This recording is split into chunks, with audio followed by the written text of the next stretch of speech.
મહેસાણા ખાતે જિલ્લા પંચાયત પ્રમુખ તૃષાબેન પટેલની ઉપસ્થિતિમાં પીએમ કિસાન ઉત્સવ દિવસ અને મિલેટ મેળાનો કાર્યક્રમ યોજાયો હતો।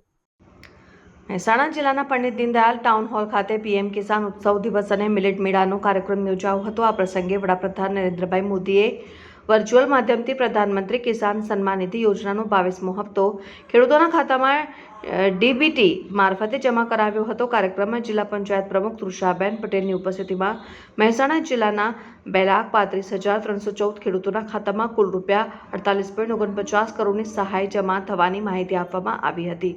અગ્રણી ગિરીશભાઈ રાજગોરે જણાવ્યું હતું કે ખેડૂતોને આર્થિક સહાય આપવા માટે સરકાર દર વર્ષે ₹6,000ની સહાય આપે છે। તેમણે વધુમાં જણાવ્યું કે કમોસમી વરસાદથી થયેલા પાક નુકસાન બદલ મહેસાણા જિલ્લાના 1,41,320 ખેડૂતોને ₹285.28 કરોડનું કૃષિ રાહત પેકેજ ડીબીટી મારફતે તેમના ખાતામાં જમા કરાવવામાં આવ્યું છે। કાર્યક્રમ દરમિયાન જિલ્લા ખેતીવાડી અધિકારી શૈલેષ પટેલે ખેતીવાડી વિભાગની વિવિધ યોજનાઓ અંગે માહિતી આપી હતી। આ પ્રસંગે વિવિધ સહાય યોજનાઓના લાભાર્થીઓને સહાય હુકમો પણ વિતરણ કરવામાં આવ્યા હતા।